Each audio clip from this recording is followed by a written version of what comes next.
Broadcasting from Cincinnati, you're listening to the Ringside Reporter podcast. All the news from the world of boxing right here. Well, I'm talking to you the way I want to talk to you. Now, here's your host, Eric Lorda.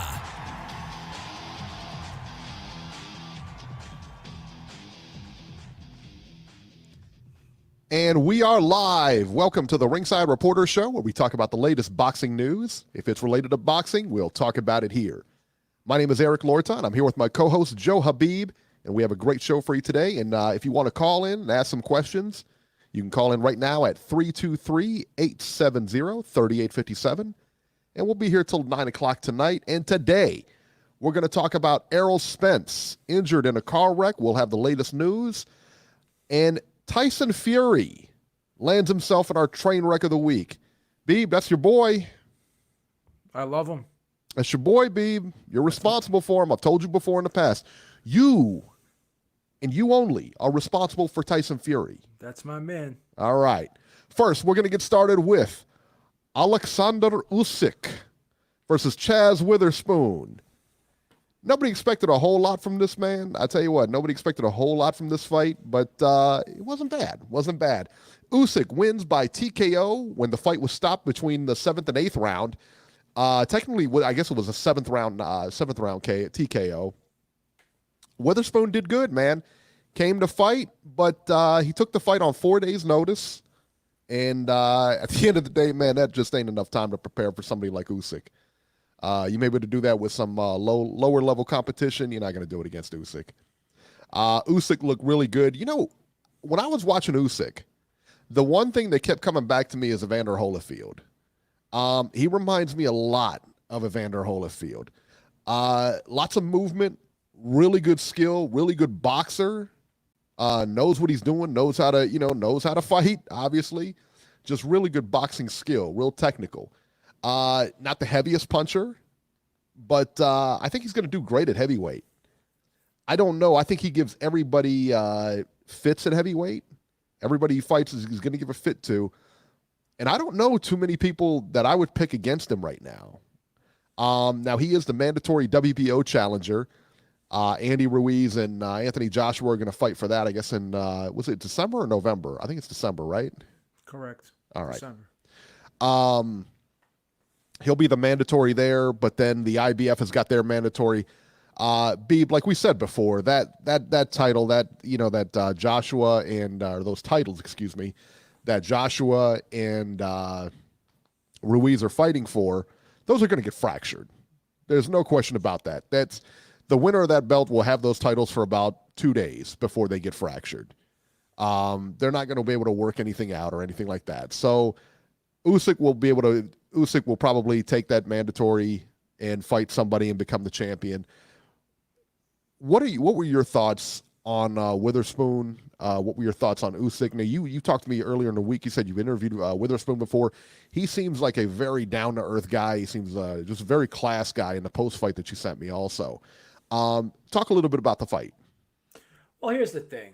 I don't know what the expectations were going into this fight for these boxing fans who are so critical of Usyk's performance. Yeah, what's that about? All of a sudden, Usyk can't do anything at heavyweight. Everyone's going to destroy him. They're going to smash him. He was overrated. Meanwhile, the guy goes out there and wins every second of every round and stops the guy in the 7th. And was really starting to tee off on him at will, in those last 2 rounds. Here's the thing, guys. You have to know what you're getting when you watch certain guys. When you watch Mayweather, or you watch a Whitaker, or you watch an Andre Ward, there's not going to be a wham, bam, thank you, ma'am type of performance. You're not going to go in there and see a Deontay Wilder or a Mike Tyson. So if you have those expectations, then those expectations are totally misguided, and you shouldn't have those expectations. Usyk's always been a methodical, cerebral, technical boxer. He has mastered this stick and move type style to perfection. And it was on full display last night. He did nothing wrong last night. Now he had like a little scratch on one of his eyes. And here's the problem, and I've been guilty of this before. When a guy is so highly touted, every time he fights, I think as boxing fans and as critics, we go out of our way to look for those chinks in the armor. We try to find things wrong, and we go above and beyond when we try to find things wrong. So people really were nitpicking last night. And again, he's not the type of guy that's just going to walk in there and blow people out. That's not what he does. Okay? Just like with the Mayweather-Pacquiao fight. I know a lot of people were disappointed in that fight. But you really have to blame Pacquiao more than Mayweather, because Mayweather always was that counter-puncher, laid-back type of guy.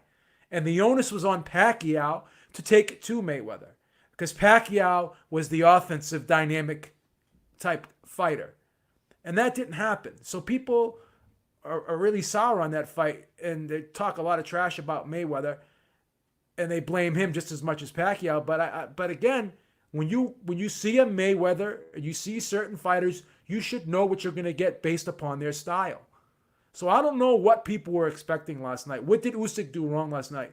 He moved beautifully. The only question I had going into this fight was whether or not him moving up to heavyweight and carrying the extra weight was going to slow him up a bit or make him tired.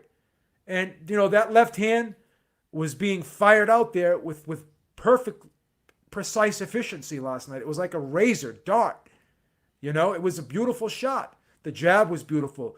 The way he was placing it, going up and down with it, throwing it off speed. This guy is going to give a lot of guys problems because of all the little subtle things he does.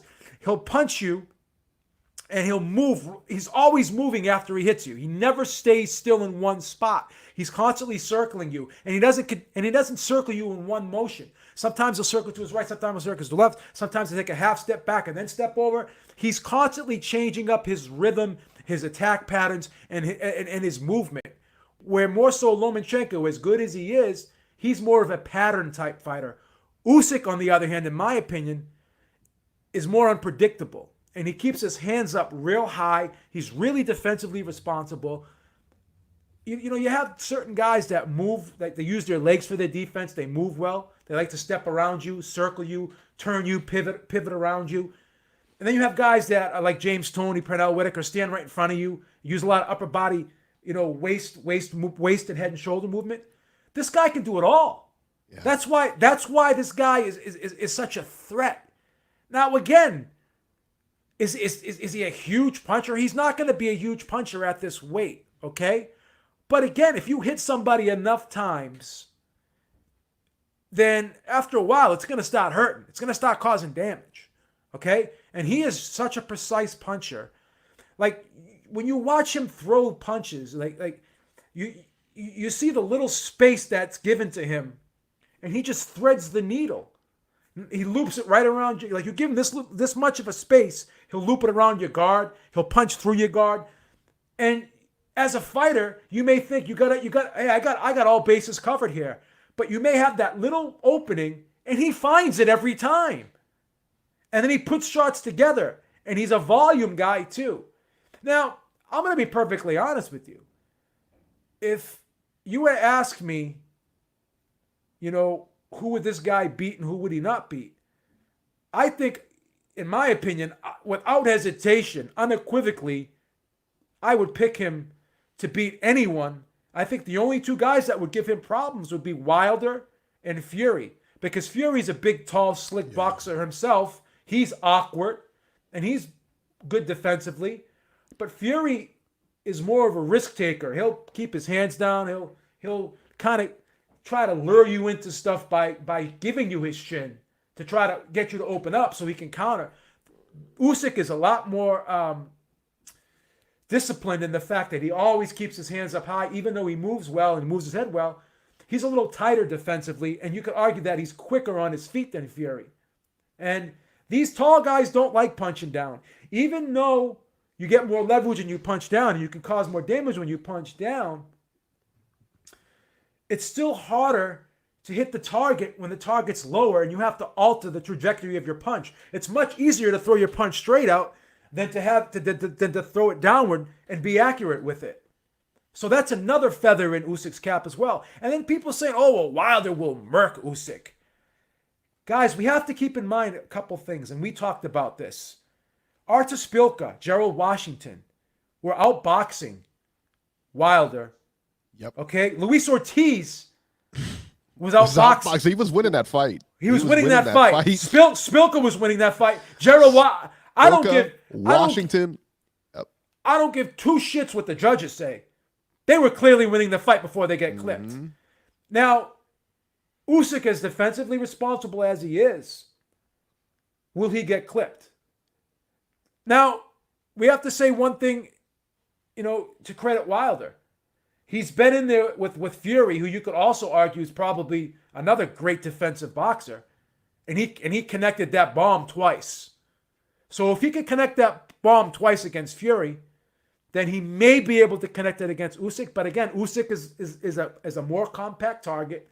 He always keeps his hands up high, and he's moving more than Fury, and he's probably quicker on his feet than Fury. Very well schooled. And I think Usyk is a little bit more disciplined than Fury. Not to say that Fury's not a smart fighter, but Fury will sometimes take chances and gamble, and put his hands behind his back and give you his chin and stick his.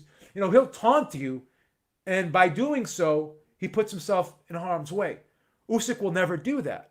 So Usyk's not going to give you as much as Fury will give you. And again, once again, the fact, the other dynamic is Wilder would have to punch down. And it's going to be harder for him to find the target. And this is a guy that will not stand still for you. So I would give Usyk a better chance against Wilder than I would against Fury. But that's not to say he couldn't even beat Fury too, but I would still favor Fury over him. Wilder, I think it would be like a 55-45 fight. I would slightly favor Wilder because of that X factor. But if Usyk was a big enough underdog, I would lay a little money on him against Wilder. Why not? Because again, if he doesn't clip him, Usyk there's no reason why Usyk couldn't outbox him based upon the skill set and the style. That's just how I see it. Yeah, I think that, I would favor, like I said, man, I would favor him against Tyson Fury at this point because he's busier. He's a busy fighter. I mean, he throws a lot of punches per round. And I would favor him, I would favor him over Ruiz. That's a tough fight.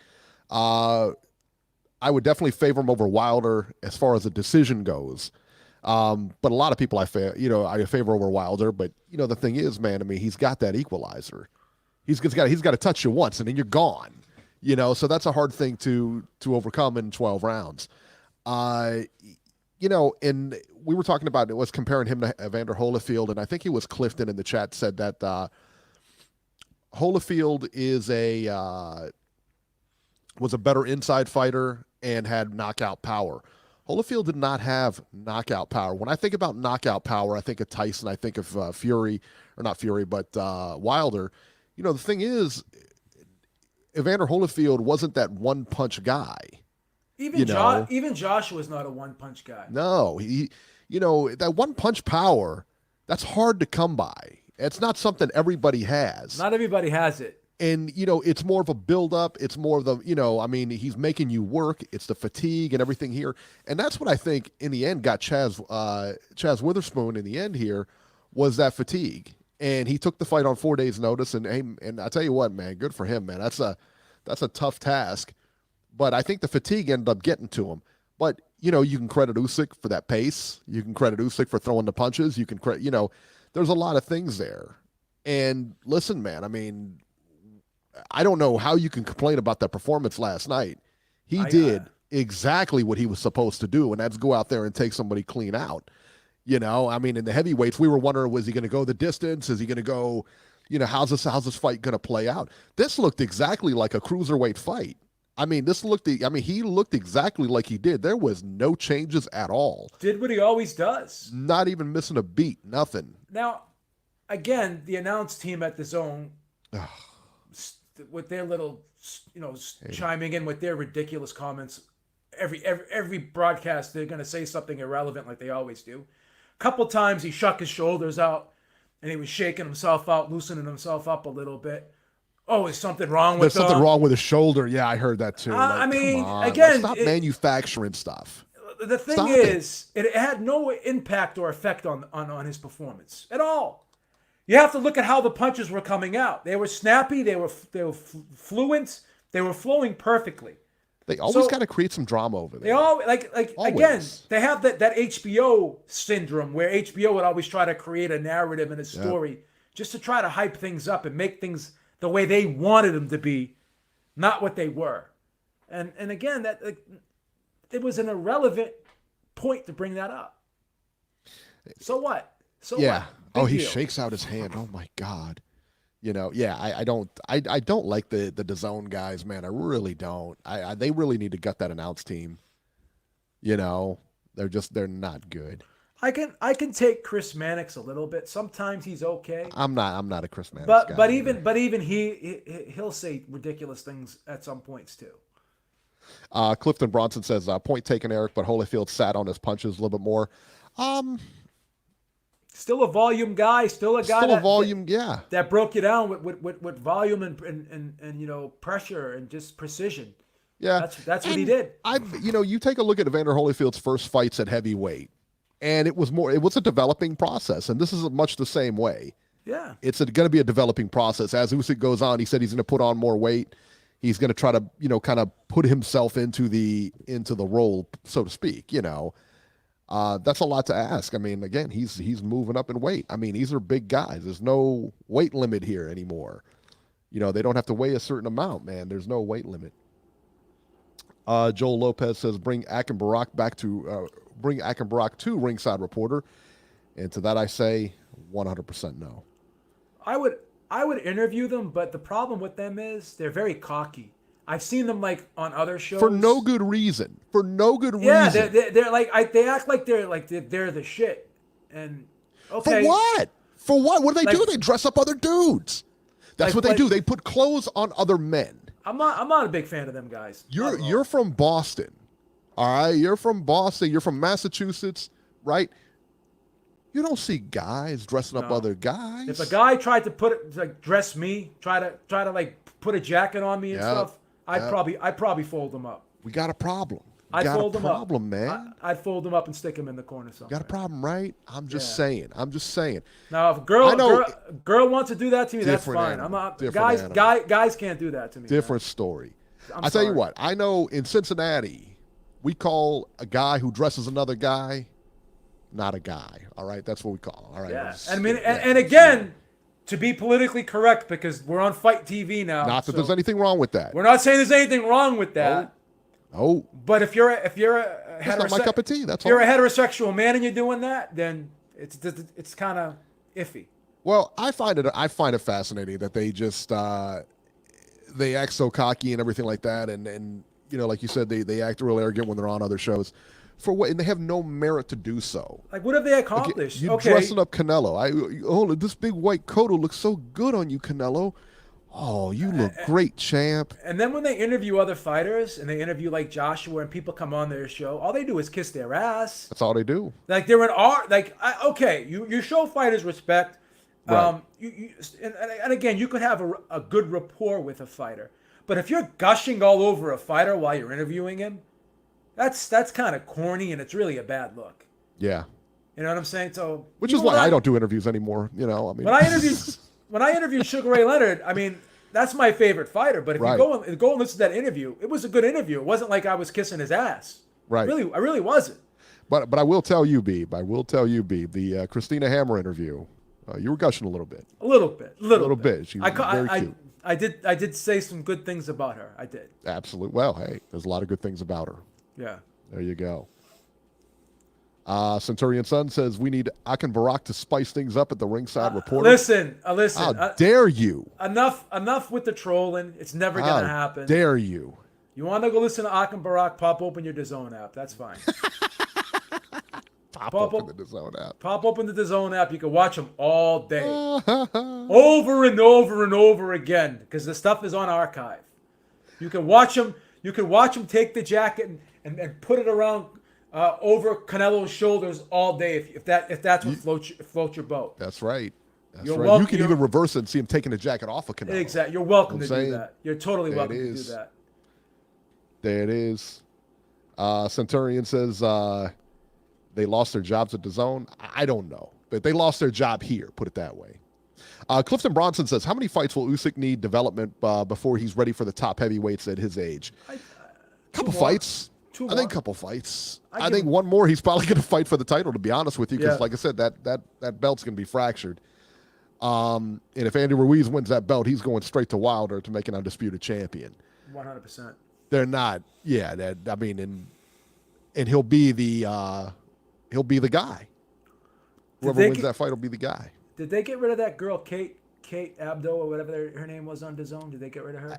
I have no idea. I couldn't pick out Kate Abdo from a lineup. I don't know who she is. She's the one that you called the cupcake that day, remember? Oh, yeah. That's right. I forgot about that. Yeah, I could pick her out of a lineup. I don't know. I don't know if they got rid of her or not. I haven't really talked to her lately, so I couldn't tell you. Cool. I'm going to get a text on my phone here any minute, you know. Why am I lost, Jason? She's not on there anymore. Krista Green asked what's next for Josh Warrington, and we'll get to that fight in just a second here. So, yeah, man. So let's talk about the rest of this undercard, which was really underwhelming. Dimitri Bivol versus Lenin Castillo for Bivol's WBA light heavyweight title. Yeah, Bivol wins a unanimous decision over Castillo by the scores of 120-107, 119-108 twice. And it was all Bivol from start to finish. He knocked Castillo down in the sixth and outboxed him the rest of the way. Pretty boring fight, man, to be honest with you. The one criticism that people are having of Bivol is that he doesn't really take any risks to try to get them out of there. And, you know, they're right in a sense, but I don't know, man. Can you blame him? Once again, can you blame him? This is who he is as a fighter. Can you blame him, though? I mean, if I don't have to take a risk and I'm going to win the fight, maybe I don't take that risk. I mean, this is just who he is. This is what he does. I mean, again, like, you guys want these fighters to be something that they're not. Right. And that's just not how they're built. That's just not who they are as fighters. No. So. And, you know, I mean, Bivol isn't, like, exceptionally pleasing to watch. You know? You know, let's turn up his heat, though. Let's turn up his competition, though, because Lenin Castillo doesn't do it for me. You know what I mean? I mean, if we want to, let's talk about competition and stuff like that. Let's, you know, instead of criticizing Usyk, let's get on Bivol, who's been there for a little bit. You know, has not, you know, is in that division. Listen, man, let's turn up his competition. You know what I mean? I just think that, you know, if he's not pressed and he's not, you know, being made to fight, then he's going to be in those fights. And, you know, honestly, that's okay with me. You know? Beeb, any thoughts on Bivol? Once again, I mean, that's what you're going to get when you see a Bivol fight. Yeah. You know? Now, did he make any mistakes? No. But you're not going to get that shock value that you're looking for when you see a Bivol fight. Once again, he's not a Mike Tyson or a Deontay Wilder. That's what he does. Yeah. So it is what it is. You know, I'd love to see him fight the winner of the what is it, Vozdik Beterbiev. That would be a great fight for him. Man, and that fight's coming up next week, and we'll talk about that. But wow. Yeah. Man, that is a fight. Clifton Bronson says, I don't ever want to see Castillo fight again. Oh, that's kind of harsh. You probably won't, so don't worry about it. Come on. Yeah, don't worry about it. You're never going to see that guy again. You probably won't. Oh, man. No offense to Castillo fans, but a lot of fans. We keep it real. We keep it real here. We keep it real. Street real, Beeb. That's right.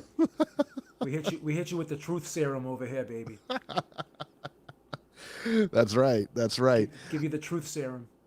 Hey, if you guys like what we're doing, if you guys are entertained or maybe not entertained, I don't know. Either way. Even if you hate us, do something. Do something for us, all right? Why not? You know, hit the like button or whatever, hit the thumbs up. Buy a T-shirt, do anything. Yeah, buy a T-shirt. Buy some, buy a T-shirt. Why not? And as always. Very nice shirts. Yeah, and as always, super chats are welcome here. So. Absolutely. All right, let's talk about this one, man. This is a tough one, too. Conwell's from Ohio. Charles Conwell won by KO in the 10th round over Patrick Day on the undercard here. It was a brutal KO, man. It really was. Day was down twice in the 4th, and in the 8th round, it was an overhand right and a left hook that finished Day. He hit him. Conwell hit him with that right hand.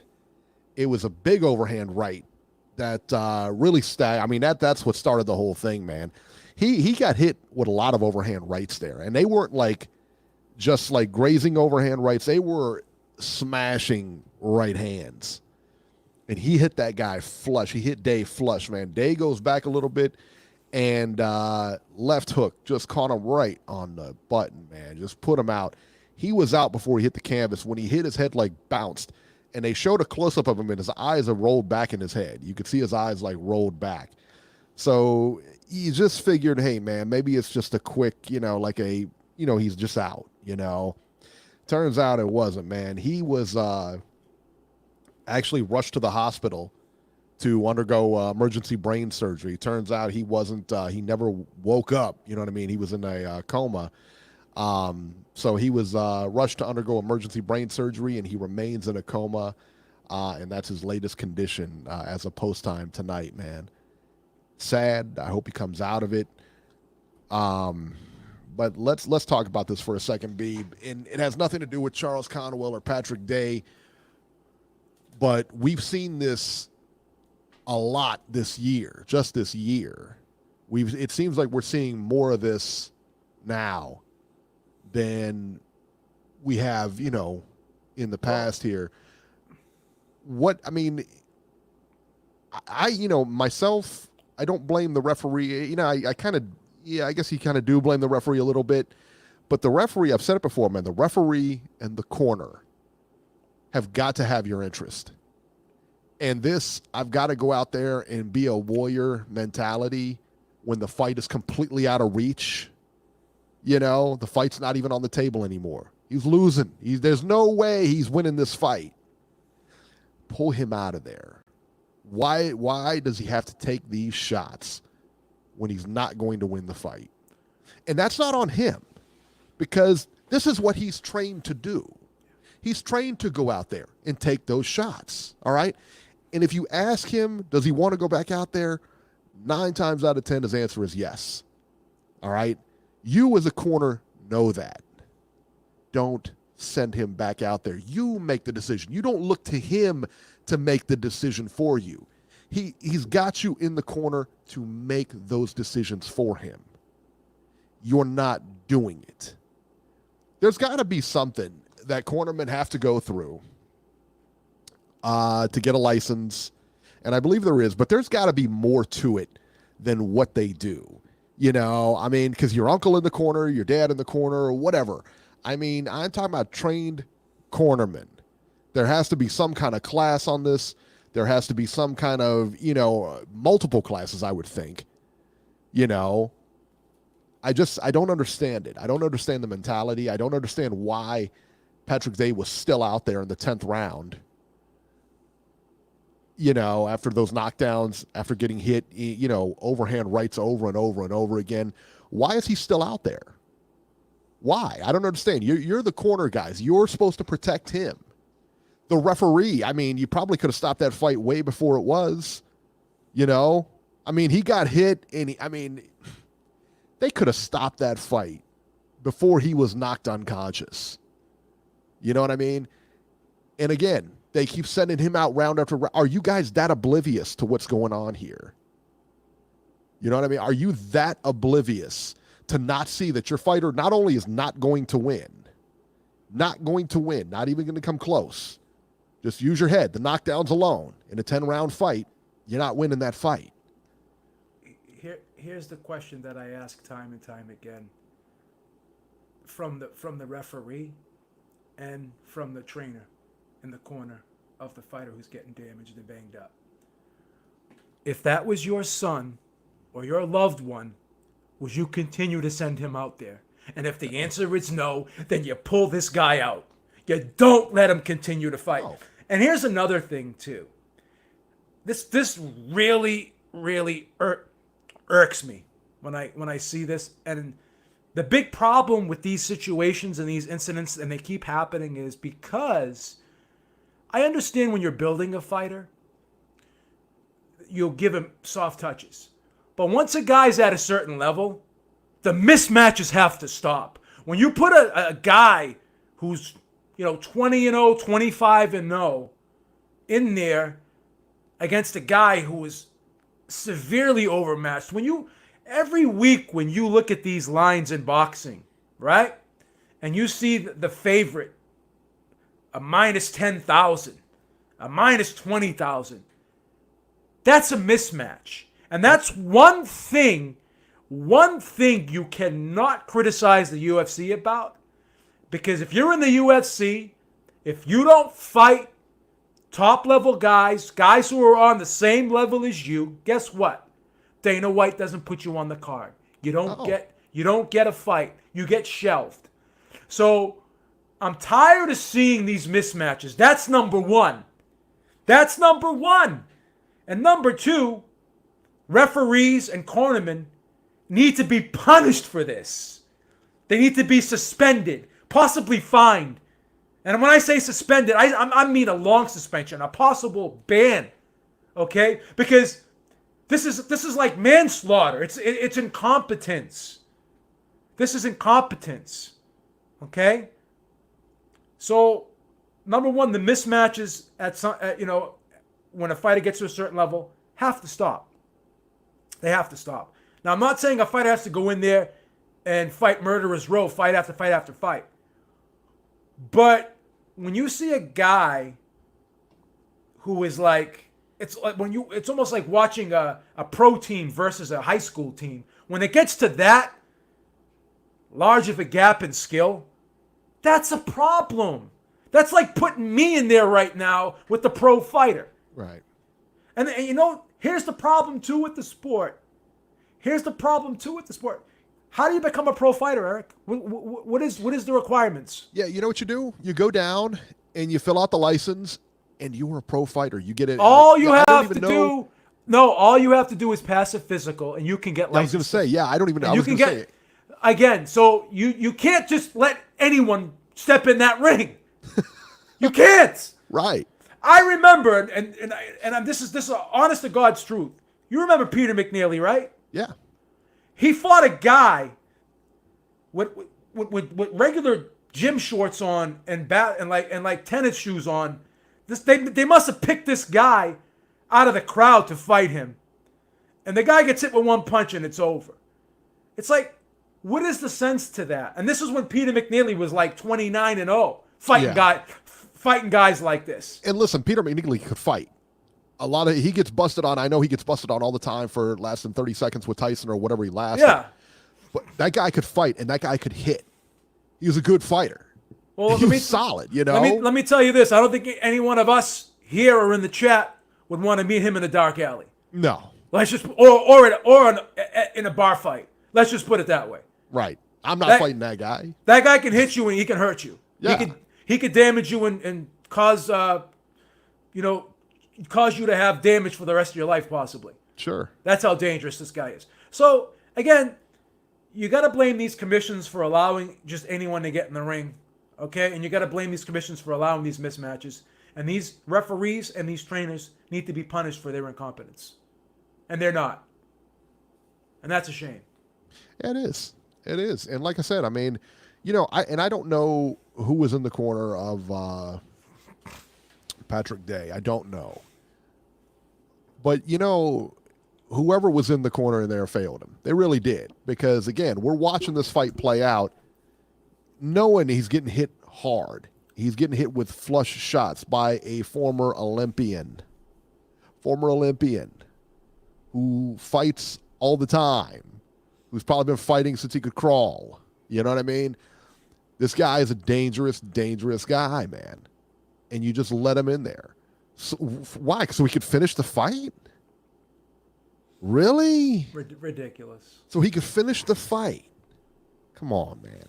It's ridiculous. Yeah. I mean, and now what? That's the end of the guy's career. He's not coming back, son. Done. You don't go into a coma and then come back. And let me ask you Doesn't this. work that way. In the condition that he's in, can he really ever work a job again? We don't know. Be hard, right? It'll be hard. It maybe not. He could be damaged. What I'm saying is the possibilities. Possibilities there. He may be damaged. He may be damaged for the rest of his life. I mean, I'm not a doctor, but the possibility is definitely there that he may have some major injuries from this, and the fallout from this. Like I said, I mean, hopefully he pulls through and pulls back with 100%, and he goes on to live a normal, healthy life, man. But we've seen it go the other way. When you're a human being and you undergo trauma such as this, you may not be able to recover from it psychologically either. So that's a good point. That's a real good point. He could be damaged for the rest of his life after this. Yeah, like a PTSD kind of thing, or he something. He could have a ringing in his ears, like even Mickey Ward. Remember Mickey Ward? Yeah. For the longest time, he was seeing double vision because of the effects that he suffered. The damage he suffered in the ring. So it stays with you, man. It stays with you. And like I said, I mean, we saw Buddy McGirt a couple months ago, I guess, stop that fight, and the guy ended up ultimately passing away or whatever. Yeah. But he did the right thing. He did. He did the right thing. You could argue timing wise, hey, was he early? Listen, hindsight's always 20/20. But he did the right thing. That was a tough call right there. That was I just like I said, man, this is the mentality, the corner man mentality's got to stop. If your guy has no chance out there, then there's no reason for him to take unnecessary punishment. What pleasure does anyone have in seeing a one-sided beating like that? How is that even entertaining to somebody? Well, you got to be a warrior. You got to get out there. You got to, go out on your shield, that kind of thing. And for a fighter, that's what he does. For a corner, no, that should not be the mentality in your corner. That should be your mentality if you're going to go out there and do this. Because again, man, it's a hurt thing. And if you don't have that mentality, then I get it. You're not going to last. But your corner should not have that mentality. And this is why every time I'm asked the question when a fighter decides to not continue in a fight, Beeb, did he quit? Did he quit? Did he quit? No, he didn't quit. He couldn't continue. That's my response every time. Yeah. Okay? Because I'm not going to shame anybody for, not being able to continue, knowing when it's time to stop. Because you're not taking the punches. You're not the one that's going to go to the hospital the next day and the doctor's going to say to you, well, this is what happened to you.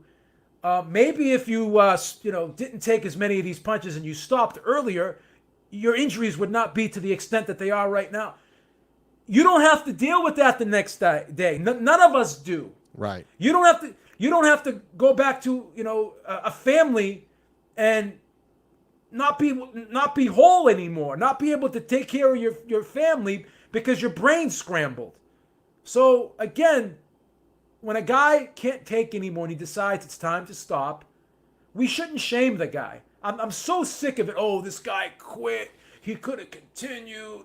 Oh, blah, blah, blah, blah, blah. Joshua had a concussion, and people were making fun of him for not being able to continue in that fight. Well, rumor has it he had a panic attack in his dressing room. I mean, what do you want the guy to die? What do you want to see, death? And that was the rumor that, and whether it's true or not, I don't know.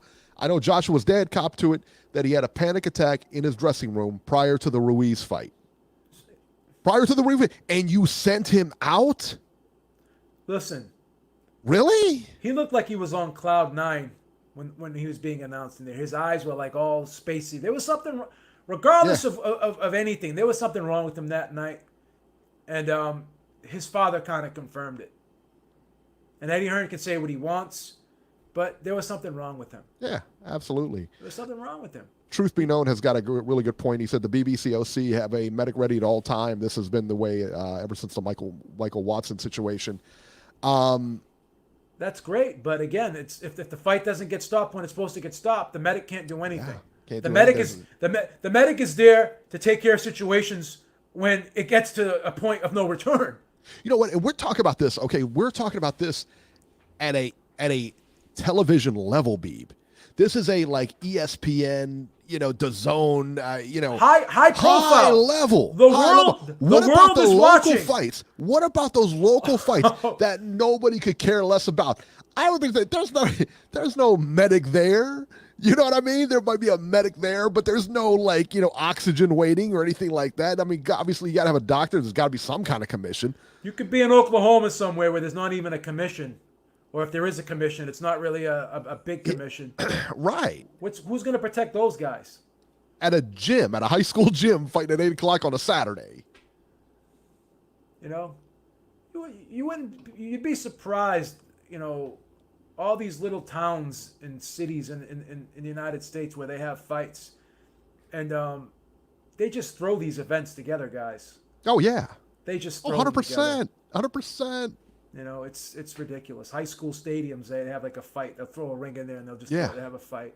The middle school gym, Gymnasiums, anywhere. So I just think that there just needs to be tighter precautions taken. So this doesn't. I think there needs to be training in the corners. I really do. I think that's where it needs to start. It happened because you're taking care of these fighters. This has been happening a lot this year, like you said. It really has. Too much and too frequently right now. Yeah. Jason says, I can't sell out a middle school gym. You know what? I sure can. I can sell out a middle school gym. That's right. Jason, you're not even allowed in a middle school gym right now. Okay? Not after that incident. You're on the list. You know what I'm saying? You're on the list. So at least we have the ability to walk into a middle school gym and see a high school basketball game or a middle school basketball game. You're not even allowed, kid. Jason got that incident on his record, man. He's got that incident on his record, man. He can't go into middle schools anymore. Yeah. You're on posters, kid. You're on posters. When you see this guy, call us. Oh, man. All right, so let's talk about this one. ESPN show here, which was the drizzling, Josh Warrington versus can you pronounce this guy? Is it Sofian Wow, good job. That's it. Sofian Takaush, that's it. Takaush, okay. There we go. All right. Good job. All right. Josh Warrington wins via second round TKO. Takaush was dropped twice and eventually stopped in the second. Warrington won, man, and it was a blowout, right, Beeb? I mean, it was a complete blowout, man. Once again, another mismatch. Yeah. What was the purpose of this fight? I don't know. Because the funny part about this is that when I heard Warrington was fighting, my only thought is, why isn't he fighting Kid Galahad? That was one of the worst decisions I've ever Why seen. isn't he fighting Kid Galahad? Where is Kid Galahad in all this? Wow. Why have they not rematched? Why are they not? Maybe if this was a stepping stone to make that rematch, I'll accept it. But unless you're fighting Kid Galahad, then he's calling out other guys after the fight. Not once did he drop Kid Galahad's name. Son, you lost that He lost fight. That was a horrible And you decision. lost that fight big. It wasn't even close. No. 8-4 easy. Easy. Probably 9-3 if you wanted to. Easy, man. There's no way he won that fight. No, and I mean to rob Galahad like that, man, that wasn't right. What a disgrace that was. It was. It really was, man. So I'm not. I mean, look. Until Warrington fights somebody meaningful. I mean, listen. I don't mean to disparage Takaush, but the thing is, man, look. I mean, he's not a whirlwind over there. He's not a top fighter. I mean, he's not a top guy. None of us had ever heard of him. No one knew who he was. And we watch boxing constantly. Nobody knew who he was. I didn't know who he was. I couldn't pick him out of a lineup. None of us I don't know did. who that guy is. None of us knew who he was. No. So Warrington fights this guy, never drops Kid Galahad's name, never says, I want a rematch, never said, and in all fairness, he is a champ, so he can call out who he wants. But listen, man, the public knows. I mean, everybody who saw that fight knows you didn't win. No. And wouldn't you want to write that close of a fight, even if you're Warrington? Listen, 80 He ain't winning that fight. 85 to 90% of the people that watched that fight thought Kid Galahad won. Yeah. You saw the live cast I did, and you saw the reaction of everybody in there. Yeah. It was ridiculous. Everyone knew that Kid Galahad won that fight. Yeah. I mean, that's the thing. I mean, now the WBA is making Barrios fight that I can't pronounce that Russian guy's name, but Barrios won a close decision over that Russian guy. Another guy that only had a few, like 12 or 13 fights. Yeah. I have a real hard time pronouncing that guy's name. So Yeah, I don't know. Yeah. Something Chuck, but I can't pronounce it. But the WBA is ordering a rematch. Is it Borachuk? It's not Borachuk. Yeah, No. it's a tough name to pronounce. But they're ordering a rematch for that fight. Why can't the IBF order a rematch for this fight? I don't know. I don't.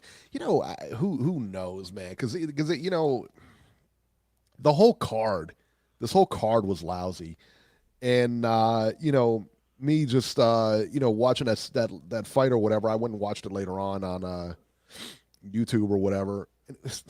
I mean, it was like, what? Why am I watching this? I mean, that guy, he was a southpaw getting hit straight clean with those right hands. I mean, all he had to do was literally throw his right hand out there. He was hitting that guy and knocked him down with, I think all the knockdowns came with right hands, right? Yeah. It was both knockdowns came by right hands. They were vicious. Like, I mean, that guy fell like a sack of potatoes, man. I mean, he was just dropped. Yeah. And that guy, he had no business in there. He had no business in there, man. The guy's name was Akhmedov. Akhmedov, okay. Akhmedov, yeah. Let's see here. Nacho, who's on the phone, I'm going to go to in a minute here, says that Kid Galahad's going to be an eliminator again so he can get another shot at Warrington. He shouldn't have to fight it. Yeah, but once again, when you win an eliminator, sometimes they just order another eliminator. And like, how many eliminators did the WBC order for Dillian White? Right. So. Yeah, I mean, So, yeah, I'm not, the whole Josh Warrington thing, I'm kind of over, to be honest with you. Unless you're going to fight that guy again, man, I don't really want to hear too much from you. Yeah. He deserves a rematch, Kid Galahad. I've never seen anybody. For sure. Just, it's hard, I mean, in recent memory, robbed like that. I was shocked when the decision came down. I mean, I was like super shocked. Well, there were people in the chat that were talking to me before the decision was announced, and they even told me, "Beeb, don't get excited here because Warrington's going to get the decision. They're going to rob him." Well, and I thought Warrington was going to run right through him. I really did. I mean, I thought Warrington was going to run right through him. It's not a big deal. I picked Warrington. I picked Warrington to win the fight. Right. I really did. But man, Galahad was great that night. He put on such a beautiful performance. Clinic, man. And they robbed him like that. Complete clinic. He got no credit. None. Zero. I couldn't believe it. I really couldn't believe it. It was just it was horrible. One of the worst decisions I had seen, man. It really was one of the worst decisions I'd seen. It was bad. It was not good. All right, let's go to the phones here. 805. 805, you're live. Hey, what's up, guys? Hey, what's happening, man? What's up, Nacho Libre? Nacho. Not much. As far as the whole Patrick Day situation, yeah. I agree with you guys. I thought that he should have been pulled out of there even before the 10th round. Yeah, absolutely. Conwell was just basically picking him apart, and he was just pounding on him the whole fight.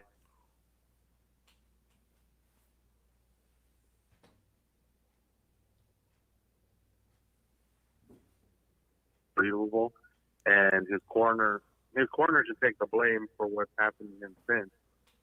They basically did him no favors, just letting him get beat up for no reason. And it's sad that he's now in the hospital and he's having to fight for his life. But I agree with you guys. Like, the fact that some of these corners are braver than they should be by not stepping in and saying, hey, like, you know what, we're going to call it a day and, we're going to get you out of here. Like the way that Witherspoon's corner basically called it after he was getting pounded on by Usyk and he wasn't doing anything at all. his cornerman said, you know what, that's it, he's done. You know, we're not gonna let him keep going out there and keep getting beat up. So, you know, it was just it's pretty it's pretty embarrassing that his corner did that to him, and now the poor guy is fighting for his life because of their incompetence. So hopefully he makes it through and he survives. But yeah, like you guys said, his career is done. He's never going to get to step in the ring ever again because of what happened to him last night. So, but I agree. Hopefully that there's some sort of, you know, regulations or something put in place eventually where, you know, they got to get these corners to be professional, just like the way the fighters are. Like some of these corners are just really incompetent, and they do no favors for their fighters, and they let them go out there and get beat up for no reason. Like someone said before, there's no valor in making it to the end and taking a beating, because that just basically shortens your career, just getting beat up for no reason when you have no shot at winning. So, you know, we'll see what happens with that. As far as some of the other fights on that card, I thought Anthony Sims, granted he was fighting a dude that really wasn't on his level in Fitch, but the way he took him apart and he blasted him out of there in 6 rounds and embarrassed him was pretty impressive. I think that it was pretty interesting how he called out Rocky Fielding after the fight, saying that he wanted to take Rocky Fielding on. I think he beats Rocky Fielding, to be honest. I don't think Rocky Fielding could touch this kid. I think he takes him apart easily. I would rather see this kid fight someone like Eubank Jr. or David Lemieux or someone like that on that level to see how good he really is. Because he's fought 20 fights now, and he's fought a lot of guys who just weren't on his level, and he's looked good. But I'd like to see him step it up and see how good he really is at that super middleweight level against, you know, someone who's got some experience on the championship side, or, you know, has competed against some of the top guys in the division as well. The Befall fight against Castillo, I don't know what's going on with Duvall. I just think that he's become really hesitant to take guys out, and it's really just head scratching in that he's content to just go the distance and just outpoint guys.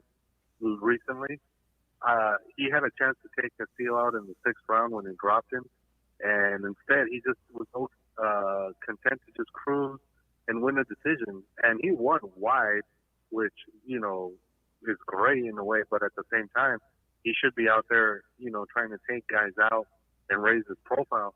No one's going to want to, you know, take this guy on, even though he has a belt, because he's not willing out there to try and, you know, go out there and take guys out. He's content to just jab and you know, 1-2 his way to wide unanimous decisions. Eventually, they're going to, you know, stop paying attention to him as a title holder if he wants someone like Gavozic or Baturbiev or, you know, whoever else is in the division, because they're just going to keep ignoring him if he's just content to basically win decisions and not really go out there and risk trying to get the knockout or anything.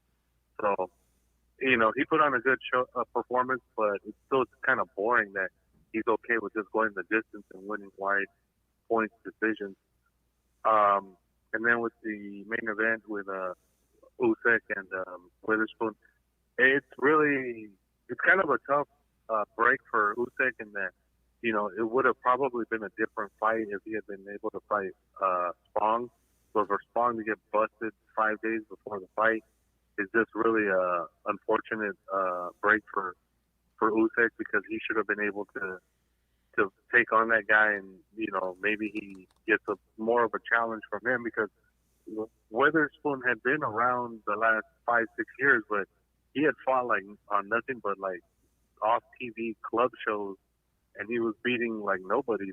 So the fact that he was able to, you know, get this fight on such short notice, it was kind of, I was surprised. I thought they would have given the fight to someone else, but, you know, Witherspoon was probably the guy who was willing to accept the fight on such short notice. And, you know, you could see he wasn't in the best shape, because he was still kind of flabby and out of shape. But, you know, he went in there and tossed a good game, and he said he was going to go out there and try to beat Usyk, but Usyk was just able to go out there and embarrass him. So I like the fact that Usyk went out there and he stopped him, but that hopefully they can get a better opponent for Usyk, because they were talking about after the fight, he might be the #1 mandatory for the WBO belt. He is. Yeah, he is. He currently has right now. Not might. He is. I don't He think is. he should.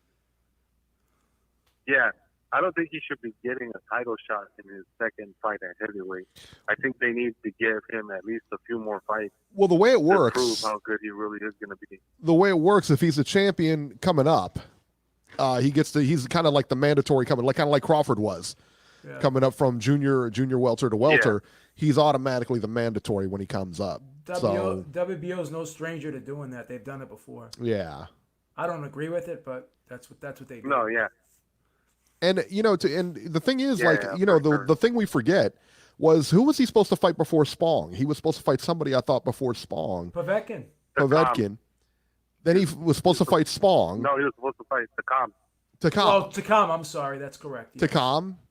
Didn't Takam pull out or something to that effect? No, Usyk got hurt, I thought. Usyk got hurt. That's right. No, Okay. Usyk got hurt, yeah. Right. But then they brought Tyrone Spong in, who's a really, really good fighter. He got, popped for PED, so he ended up with Witherspoon 4 days before the fight. So you can't really blame Usyk for his choice of opponent here. Yeah, for sure. I mean, I don't blame him, but I'd like to see him fight someone else. Somebody who's a bigger name.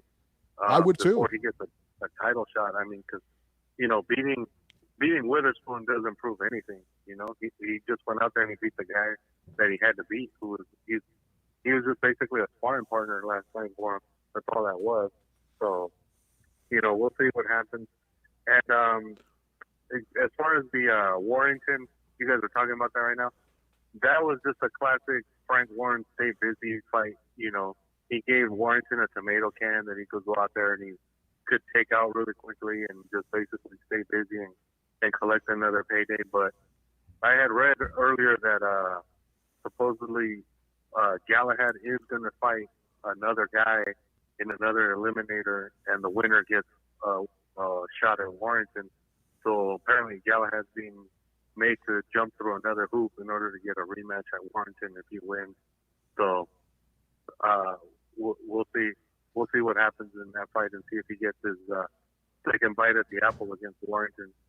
And real quick, guys, before I let you guys take the callers that are on, Eloy Perez, they said, committed suicide a couple of days ago. I don't know if you've heard anything about that. No, I hadn't heard that. Yeah. Oh, that's horrible. Yeah, on Twitter last night, a couple of people posted that he had committed suicide. That's so sad.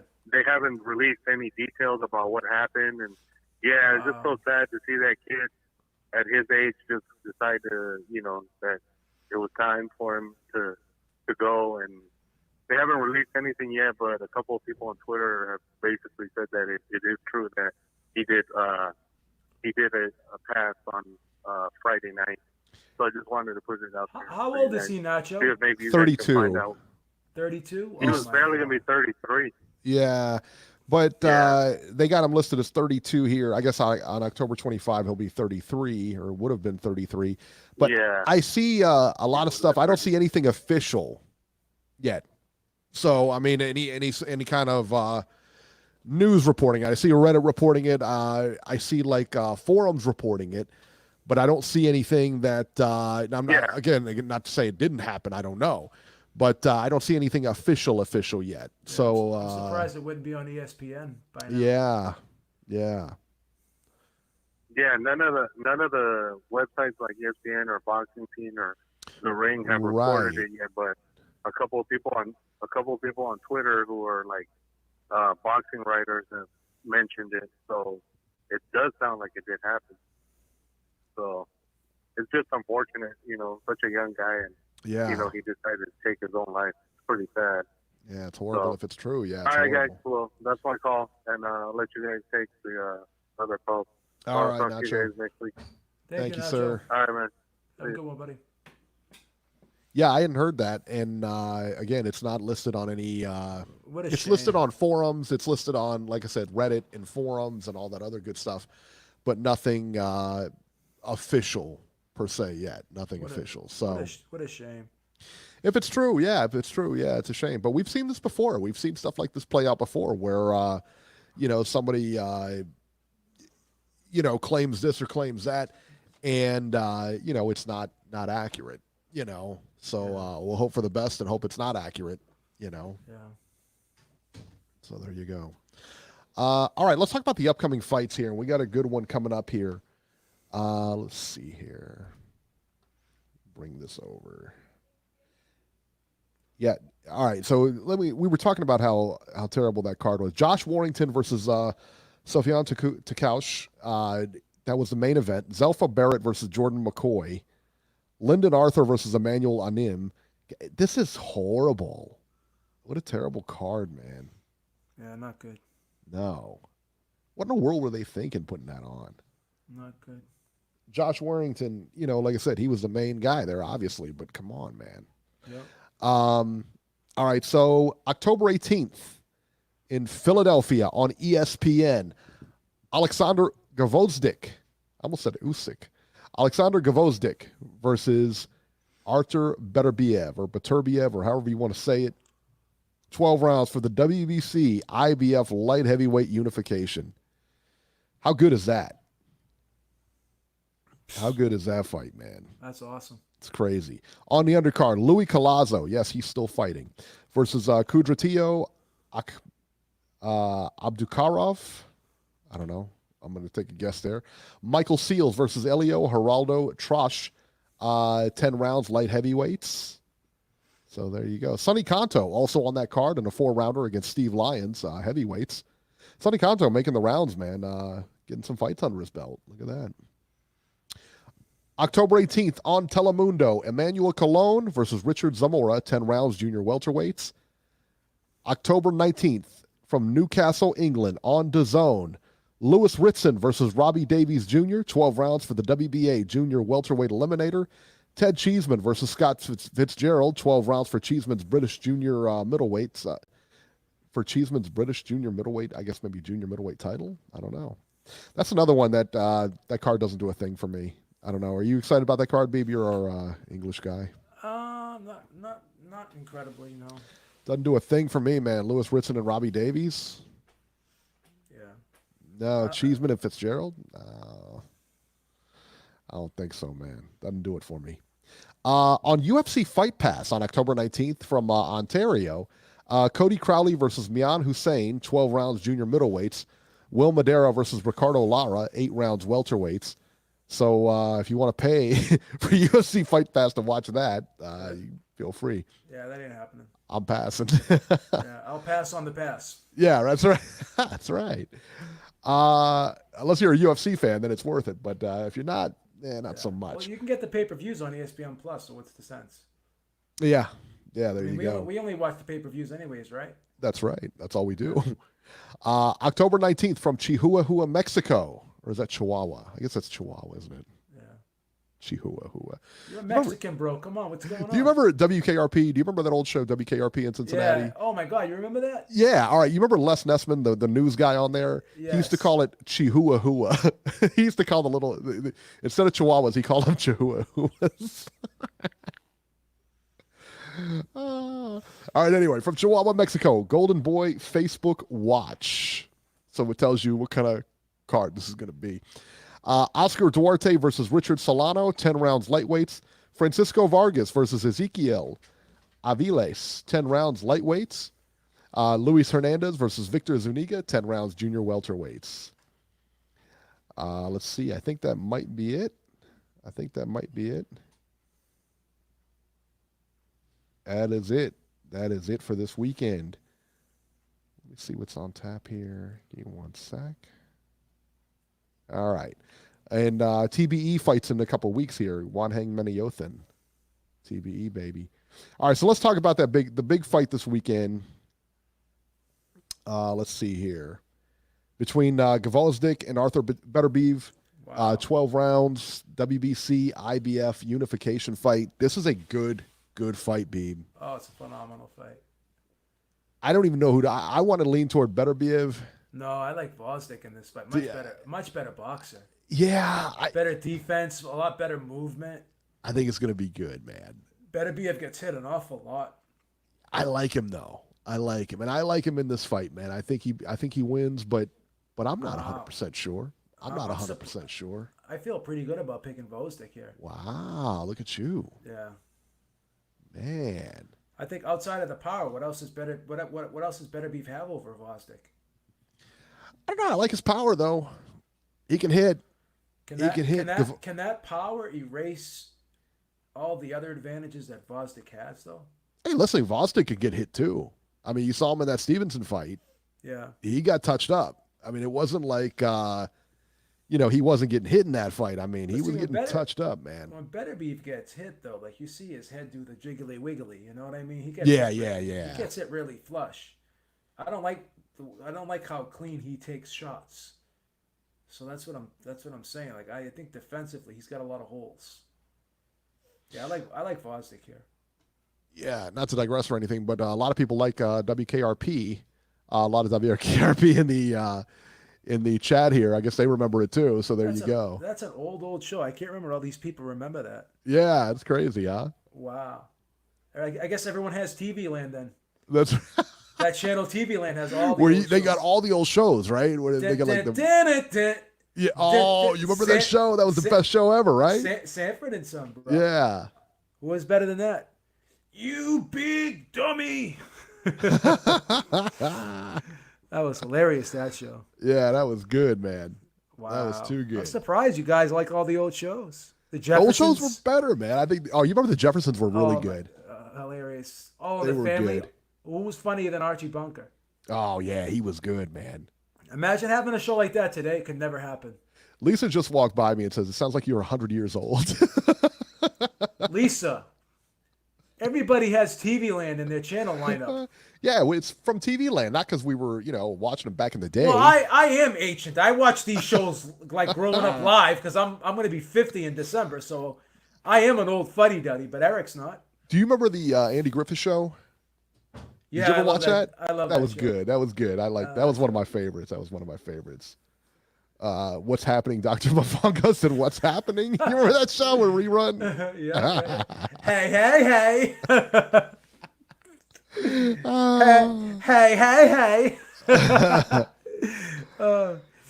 What's the other children. One? Different Strokes? Yeah. What was the other one with Natalie Portman? Was Natalie something? How was that show? Natalie Portman? Not Natalie Portman. The one with Mrs. Garrett. What was that show called? Oh, Facts of Life. Facts of Life. Yeah. With all those chicks on it? Yeah, it was like a girls' boarding school or something like that. Yeah. That was a good show. Oh, my goodness, man. Three's Company. I remember Three's Company. Three's Company. Yeah. Yeah. Happy Days. Oh, yeah. Yeah, I remember that. Laverne and Shirley. I remember that. Yeah, Laverne and Shirley. That was awesome, that show. Yeah, that was too good, man. All right, I'm going to go deep on you. You remember Soul Train? Yes. Cornelius, your boy. I'm gonna kill you right here. Remember the Lawrence Welk show? Yeah, I remember the Lawrence Welk show. remember Dance Fever with Danny Terrio? That I don't remember. That I never watched. You never watched that? I never watched that. No. You know what we used to do when that show was on? Like we would pretend that we were like me and my sister would pretend that we were a couple, and we would like do it like we would dance like we were competing. Oh, that's awesome. It was awesome. That's awesome. Jason says Beeb and Eric are 150 years old combined. No, we're like 90. We're 94. We're 94 actually. That's right. 96. I think we're 96. Well, I'm 49. How old are you? You're 49. Okay, then I guess we're 95 then. Yeah, we're 95. There you go. Wow. So you get more than you bargained for on this show. Right. Week. I tell you what, this is what happens when there's a slow boxing week. I tell you what. We always hit you with something. Oh my gosh. Absolutely showing their age, 100%. No questions. All right. Let's get to the news and rumors this week, man. Some big news here. So I got the news like the afternoon. I think Chakal hit me up and says, too bad about Errol Spence. I'm like, what? Looked it up, man. Errol Spence was injured in a car crash this week. This was crazy. This was so scary, wasn't it? Yeah, because, I mean, it's nuts how things work out. So this week, Errol Spence crashed his Ferrari. He was said to be doing a high rate of speed when he crossed the median and his car flipped over multiple times. Spence was ejected from the car. All right, at least two. The worst part of this is at least two motorists stopped and drove off and didn't help him. Didn't call anybody, just left, just boated out of there, man. What a society we live in today. Who does that, man? I mean, for real, who does that? That's ridiculous. What's wrong with you people, man? So Spence was taken to a hospital where he was said to be in ICU, intensive care. He escaped the crash. Listen to this. With some broken teeth and road rash. That's it. No broken bones, no major injuries.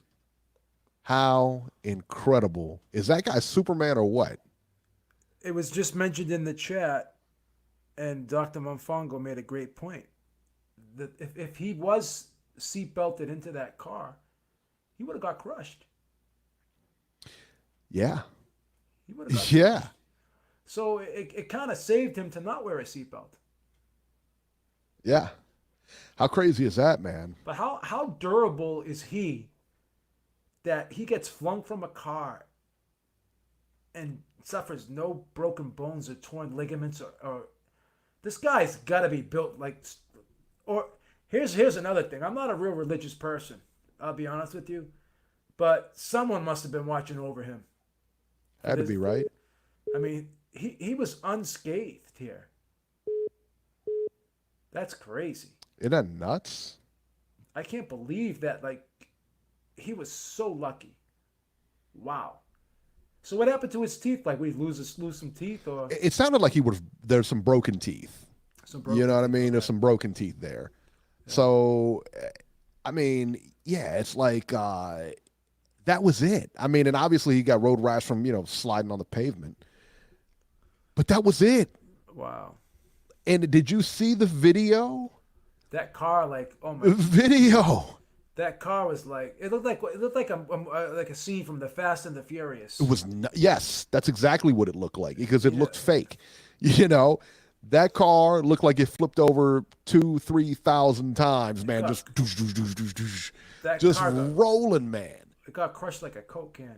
And I didn't see him. I mean, I couldn't see it on video that he was out of the car or at what point. Some people saw it. I couldn't see it in the video. I couldn't see it. It was too dark in the video. I couldn't see it, man. I don't know. I wear glasses, so what do I know? But yeah, man, he was ejected out of that car onto the pavement or whatever. And like, what? So this happened. So let's dive a little bit deeper into this, man. So this happened at what, 2, 3 o'clock in the morning? It happened at 3 in the morning after he was just at a club. Yeah. And I guess someone was saying that there was videos of him at the club popping bottles and stuff. So I don't know how true that is, but yeah. Well, I heard the police may investigate it as a DUI or whatever, driving while intoxicated or driving under the influence or whatever they call it in your state or whatever they call it in Texas, mind you. So, yeah, man, does he have a problem? Because we've seen him at fights. We've seen him in... he's been tipsy at fights. Yeah. We've seen him in the videos, a little tipsy, a little, having a little fun, which is fine or whatever, man. But, I don't know, man. It was... Jason's an idiot. I don't want to... He said the video looked like Eric on his way to Wendy's. How dare you? What's the matter with you? I don't think that's funny, bro. That's messed up, man. I don't think that's funny. That's jacked. That's jacked up. What's the matter with you? Guys in the chat, guys in the chat got to moderate this guy. Yeah. Where's the moderators at now? Where's the moderators? Come on, Joe Lopez. You're a moderator. We gave you guys wrenches in the chat to moderate this guy. Right. You have one job. Why would you take shots at Eric like that? He's a family man. What's the matter with you? Unbelievable, Beeb. That's not right. The abuse that I have to put up with, Beeb, terrible. Got to think about his kids.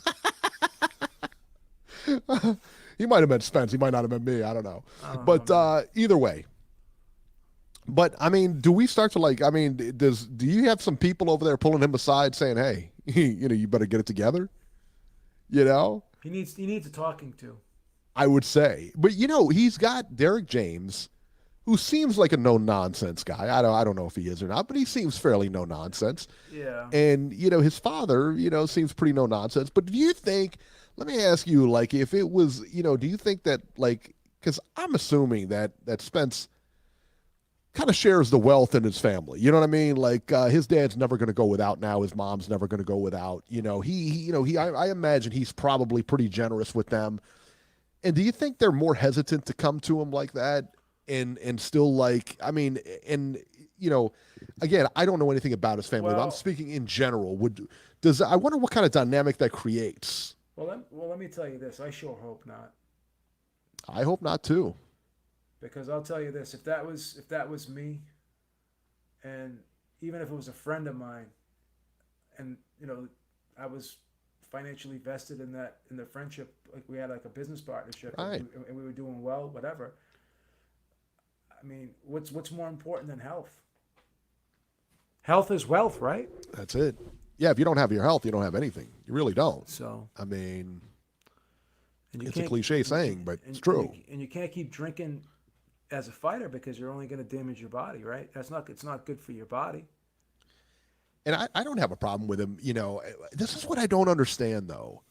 When they get to this level, right? When they get to this world championship level and they go out to clubs, why are you driving the car? Why are you driving the car? You should never drive. You don't see the big mob guys driving their own cars. I try to do this drive, for a reason. When I go out and someone like says, "Do you want to drive or you want me to drive?" I always say you drive because I don't really like driving, to be honest with you. I only drive when I have to drive. Right. So even me, in my status, I know I live pretty well, but I mean not like as well as him. Beeb Industries, baby. Beeb Industries. We're on top of the game, Lois. But you know how it is. Lois got a raise this week.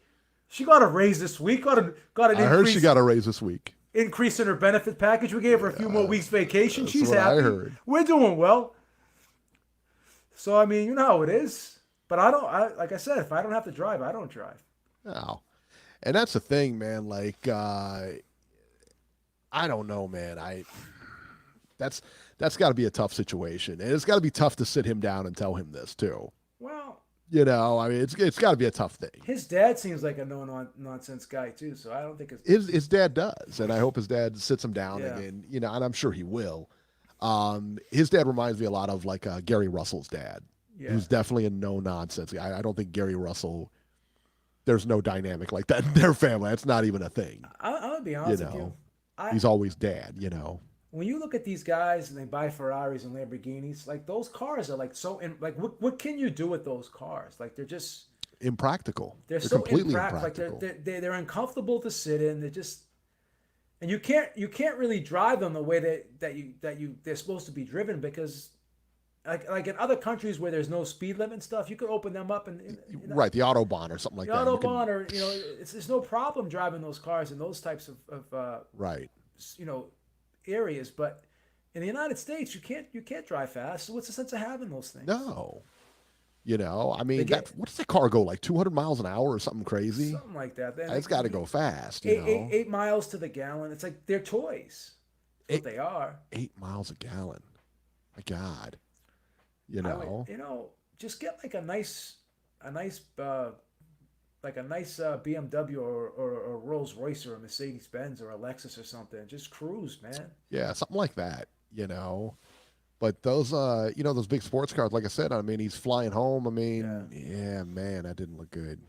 Not good. Yeah. I'd probably get an M5. I like those. What's an M5? BMW. No, you know what I'd actually get like a 740i. That's what I would get. Is that a BMW? I like BMWs. You like BMWs? I had a 325 IS in the 90s. It was nice. I liked it. I would probably, what I would do? I would get a Tesla. I think that's the car I would get. You get a Tesla? I would get a Tesla. One of either a Tesla or a Bentley. I like the Bentleys. I'd probably get They a look Bentley. kind of cool. I think They I'd look get- kind of cool, you know. I mean, I think I'd get a Bentley. yeah, regular cars, And just I would regular just- cars. And you I would know? just I would just cruise in that thing. yeah. I like how when you open the door in the Bentley, like you can pull like the umbrella out of it. That thing that's cool as hell. That's crazy. I love that. Yeah, I you know, But I kind of like BMW. I've always liked BMWs for some reason. I just like them. yeah, I Yeah. do too, man. I like you know, I don't know. I'm not a big like huge car guy or anything like that. I never was either. I'm not anymore. No. When I was younger, I used to like cars, but I'm not crazy about cars now. Yeah. But yeah. So that's my advice to Errol Spence, man. Hire a driver. Hire a Yeah. driver and hire a lawyer, all right? Because because that's what, you know, like I said, man, that's what I heard. They could possibly investigate him for a driving while. Not much more information has come out about this either. And I think that's great. I think that's great that he's doing his job, that you know, he's got people saying, you know, got people in his ear, hey, just shut up about this because this could look bad. This could ruin your reputation, blah, blah, blah. And it could. And they're doing the right thing because he's the next pay-per-view guy. Yeah. And they're doing the right thing. They've got somebody looking out for him, which is good. That's how you know he's got good people around him. I hear you. Yeah. You know? That's true. All right, Beeb, it's time. So our train wreck of the week this week is your boy, Tyson Fury. So Tyson Fury is scheduled to fight on October 31st. So you may be asking yourself, hey, how is he going to fight with his eye? And I mean, he just got a cut and everything like that, you know? Well, he's going to fight in the WWE. He's going to fight a guy by the name of Braun Strowman on October 31st in Saudi Arabia. So he's not the only one going to Saudi, I guess. And the cut's not even fully healed yet. No, not even close. You could see it. In fact, did you catch any of when he was on there Monday or Tuesday or whatever? Well, that's what I'm saying. I saw it. So You could see it pretty clear that you could see it's definitely not healed. And you mean to tell me that's not going to bust open again? If he's like, I don't know. You know, listen, man, it would take very little to break that cut open. It would take very little at this time to break that cut open. This is all part of the WWE Crown Jewel event.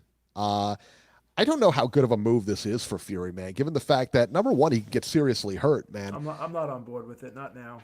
You know, and I'm not talking about, you know, Strowman hurting him or anything like that in the sense that... Yeah, but they could slip and they could hit his eye by mistake. Well, that's the thing, man. It's an athletic thing they do in there. I mean, everybody knows that the matches are all predetermined. We all get that. But the fact is still the fact. I mean, that canvas is not like a jumping, you know, it's not like a trampoline. I mean, it hurts. No. You know, and if you don't know how to land, they're all like stuntmen in there. You know? So it's like in that guy Strowman, that guy Braun Strowman, he's huge. He's a big guy. I mean, if you looked at him, you looked at the two when they faced off, Fury looks taller just by a little bit, but that Braun looks like 3 or 4 of that guy. I mean, he's huge. You know? How much are they paying him to do this? And what is Bob They Arum? gotta be paying him money. What's Bob Arum saying about this? Who knows? Who knows? Now they gave Floyd Mayweather $25 million back in what year was that? 2000. Did they give him $25 million? Was that actually? That's what I heard. Or is that what Floyd said? Or $20 million. Well, it was public, I guess. Okay, yeah, because they are a public company now, so yeah. It's $20 million. I believe it was $20 million. They gave him. Jason said, "I hope Fury breaks his ankle." Wow, he's on fire tonight, man. Jason, Terrible. What happened to you, man? You're in a bad mood today, bro. What did someone knock an ice cream cone out of your hand? His message retracted. What did someone knock an ice cream cone out of your hand or something? At the local Dairy Queen? But you know, I tell you what, let's stay on this for a second because this is, you know, this could be good and this could be real bad. It could be real bad. It could be real bad, right? Real bad. So the pros here, I'll tell you what, the pros here are, you know, he seems fit for the WWE because he can talk. I mean, he's great on the microphone. This looks like he's in his element. He's great on the microphone. He can talk. He's got all the intangibles for that kind of thing. And the other thing is that WWE is now on Fox, you know, so listen, man, he's got a big audience there. Let's face it, he's got a bigger audience there than he's got on the PBC. Put it that way. If he were to fight on the PBC, he's got a bigger audience in the WWE. They're on, USA, I believe, and then Fox. Complete bigger audience. No questions asked. He's getting seen by more people. More people will know him. He will now become I don't know if he becomes a household name off of this, but a lot more people will know who he is after this. That's for sure. Most definitely. But I tell you what, man, the cons of this, I don't know if they outweigh him or not, but there's a lot of them. He could get hurt doing this. And that's the thing, man. You're not trained. He may be athletic and everything like that, but he's not trained to do what these guys do. No, he's not. And a lot of people think it's just going in there bouncing around. Listen, man, again, these guys are like professional stuntmen. It's a mistake, bro. I think it might be because, these guys get hurt all the time. They hit wrong, they get hurt, they get injured. But the other thing too is they get cut too. This happens too, where they hit a post or they do this or they do that or something, something goes wrong. Something's not gimmicked right or whatever the case may be. This isn't, this is almost like, I don't know what makes people think that they can just jump from one thing to the other and not do with very minimal amount of training and that kind of thing, man. You think about like, what's we call it, like Paulie Malignaggi when he went to the bare knuckles thing. Okay. That turned out to be a mistake. Complete disaster because it's a different type of thing. Bobby Gunn is so successful in bare knuckles, and he fought a who's who in boxing. He's fought the who's who of those guys, but he never really won those fights. Never transcended. No, because it's different things. It's two different animals there, two different sports. Yeah. And this is a completely different thing. I mean, you're talking about going from boxing to be a stuntman. This is a different type of thing, man. When Floyd did it, though, I thought he did a good job. I thought his match was pretty good. Yeah, I was surprised how well Floyd did in that match. I thought it was a really cool match, to be honest with you. Yeah, but but the guy he fought was the Big Show, wasn't it? The Big Show. Yeah. And he'd been around for years, and so, and maybe Strowman could do the same thing where he just makes Fury look good because he's so good. Yeah, he's so good at performing and doing what he does that what is that old adage that they can get in there with a broomstick and make it look good. Yeah. And hopefully that's the case. And I imagine because Cain Velasquez is going to be on that same card against Brock Lesnar in the WWE. Who, he's a UFC guy and he's got a knee injury and everything like that. And I imagine they're going to do their best to take care of these guys. He looks really out of shape. Did you see him? Cain Velasquez always looks like that, though. Does he really? That's not like anything new. Yeah, he looked a little pudgy to me. He looked a little pudgy to me. But typically, I think that's how he looks. I mean, really? I thought he looked better than that. No, he comes out there. Look at Brock Lesnar, what he looks like, and all those guys on there, man. I mean, all of them look like they're just carved out of granite. Yeah. So let me ask you this now: Is Cain Velasquez going to be doing that full time now, or is he going back to the UFC eventually? I don't think he's going back to the UFC. I really don't. I think that he's got too many injuries. He's had too many injuries in his career in the UFC. And that was the big thing, is he was supposed to come back a couple of times. And each time he was injured in camp. So the fact that, he's just more prone to injury now and he's a little bit older and he's just not going to be the same guy, man. Yeah. Yeah, Joe Lopez says Cain looks like an out-of-shape middle-aged man now. Wow. You guys are ruthless, man. You guys are ruthless. That's cold-blooded. Cold-blooded. And Jason says Cain always looks the same. Yeah, he does. Again, man, you're comparing him to what those guys look like, and those guys are, that's what they do. That's, Raphael said Fury might not come back either. He's coming back. That's what. All right, so that was the thing with it. When I remember when I went to Mike Tyson in his little stand-up act or whatever, he came to Cincinnati, and he was telling the story about Vince McMahon. He says, he said, the action may be fake, but the money's real, Mike, and he says that, you got to get in this and blah, blah, blah. And he says, yeah, man. He said they pay very well. He said they paid very well. I think he got like $20 million too. He got quite a bit, I'm sure. Yeah. Yeah. Vince does pay well though. Like if he wants something, sky's the limit for him. Yeah, especially if he thinks it could help the company. Yeah. Oh yeah. Now they got that other organization, AEW. Yeah, AEW is the other one. breathing down their neck now. So yeah. But this Fox deal for them is huge. It has to be. It's got to be, right? Yeah. And I mean, their production. I mean, we always talk about production and everything like that. Man, their production is great. Yeah. I mean, it's like, and it's not even. It was even prior to Fox. They were doing stuff like that, but their production is amazing. They do a great job with that. Yeah, they do. I mean, that's like their number one thing. He said that's what Vince always did, was like invested back into production, and that's what made it where it is. There's no question Vince is good at what he does. Yeah. So given the fact that he's doing this, do you think it takes away, I mean, as far as that fight coming up? I don't think the fight with Wilder is going to happen. I don't think I don't know how it could, right? Raphael says Fury may not box in 2020. I tend to agree with him. Yeah, I don't know. That cut's not that bad. But that he could not box in 2020 though. I don't know, man. I don't know what I will tell you this, and again, man, I'm not a doctor, so what do I know? But listen, man, I don't know why he didn't have like surgery on that, like plastic surgery to close it up and everything, and maybe he did. I don't know. Yeah, I don't know. But typically when you do that, I mean, obviously you're going to be on the shelf for a little bit, but I don't know, man. I find it hard to believe that he can't come back in 2020. If he doesn't, it's got to be by choice. Yeah. I don't know, man. It's crazy. So let me ask you this. If he does come back,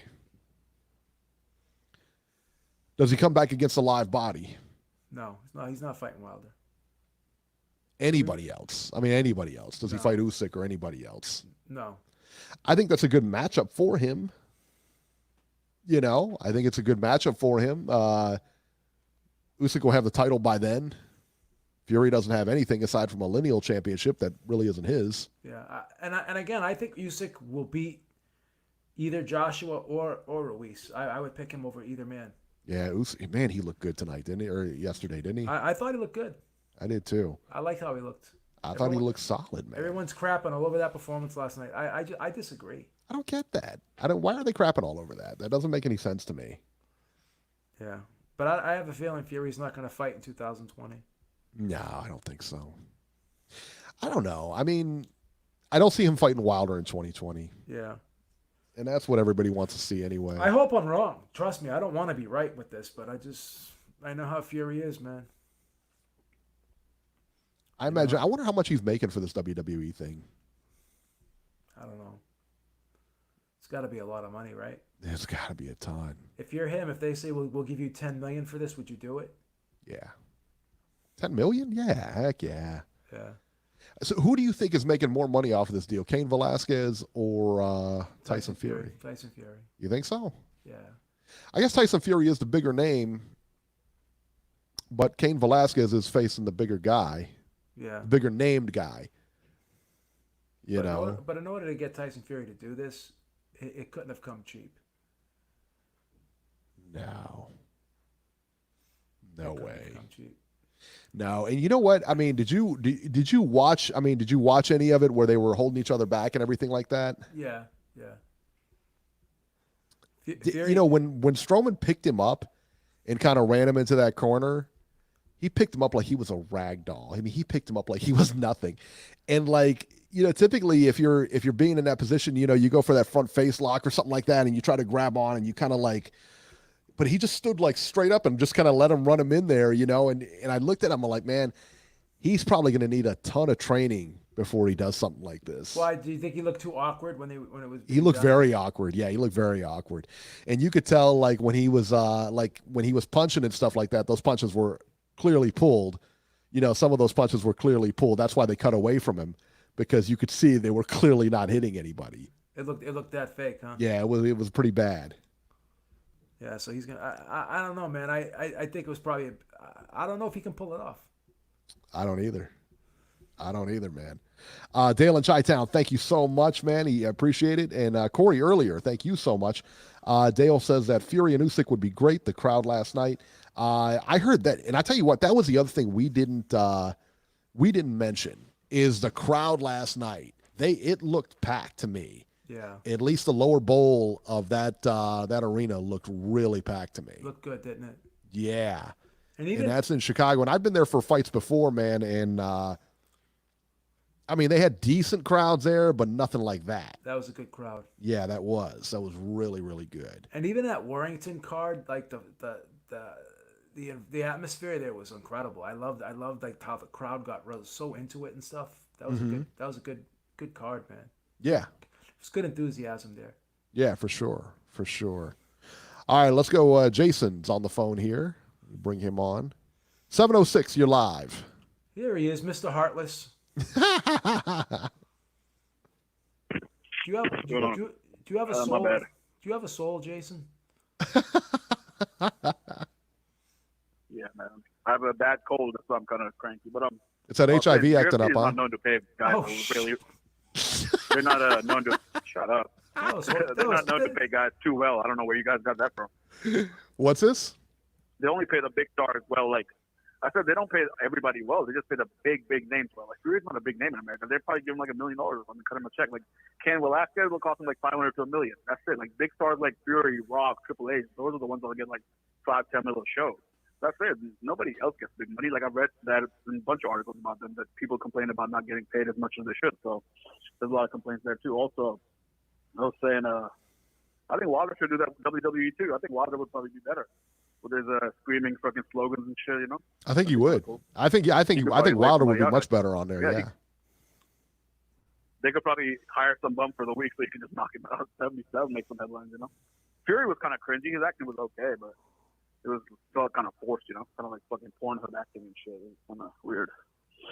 But guess what? What are you talking about? What are you talking about Pornhub for? What's the matter with you? Is that one of your is that one of your favorite websites? Acting was worse than that.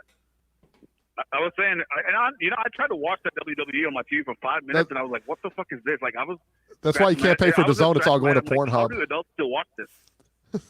Listen, dude, I was like, "How can adults watch this?" And I was like, "What do you pay for that? Those webcam sites?" Who doesn't go to Pornhub? But Pornhub has better acting. Pornhub has way better acting. Way better. But I couldn't watch it, man. If I had the choice to watch Ringside, if I had the choice to watch Ringside Reporter for an hour or WWE, I'm watching Ringside. So you guys know. Obviously, of course, that goes without saying. Hello, that goes without saying. I'd rather watch this show than I'd rather watch this show than the Super Bowl, for Christ's sake. Right. I mean, that goes without saying. This show's incredible. This show's incredible. Easy work right there. This show's incredible, man. And did you see the ratings, Eric? Did you see the ratings of WWE? Did you see the ratings on Fox, Eric? No. Did you get a chance to see that? The guy Jedi Goodman posts them every week, so check him out. It's like 3.4 or 5. Thurman was supposed to at 2.8, so it's not that far off. If you're thinking this the divide is that big, come on, it's not that big, son. Man. Thurman holds the at 2.7. Son, he's watched on USA Network also. He was on both shows. Yeah, USA Network is doing like 2.5 million, dude. USA Network is doing 2.5 million a week, like average. You can plus the 3.8. What do you work for, Nielsen? I know. Yeah, but I'm saying you said it's way bigger than PBC. PBC has done like 5 million, 4 million before too. Like it's not like they've never done that. Come on, Thurman versus Danny did 5.1 million on CBS. You know that, right? That's Thurman versus Danny. Do you know that? That's Thurman versus Danny, not a garden variety show, son. Yeah. It's Matt. Go do something. Yeah, but how many people do you think are going to buy the pay-per-view because Fury was? Don't you understand that Fury's going to be on week after week after week, continually getting exposure and publicity? And, isn't the card with Ken his last thing? Like that's the last thing he's doing. How do you know? He's already been on like 3 times. He's already been on 3 times already. He's already been on 3 times already. And when's the match, Eric? No, I think it's October 31st. 2 times. How many times has he been on? And they took his open mic away because Al Heyman called him 2 or 3. No open mic. You know. What? Well, they take 2, I think. But whatever. What open mic they take away from? What are you talking let me finish, man. Come on. Also, let me tell you this. He was supposed to have the open mic, Eric, right? On Monday, they didn't give it to him. I don't Well, I know. don't care. No, I don't know. You know all right, listen, Eric. You know where the footage of the Spence's crash is from? It's from a fucking bar that used to be Spence's old sponsor for his old fights, and they said he's a regular in that bar. That's another fucking mess. Like a lot of people, you know, that and Nate Jones had an interview with Castillo. He said he called Spencer drunk, like flat out.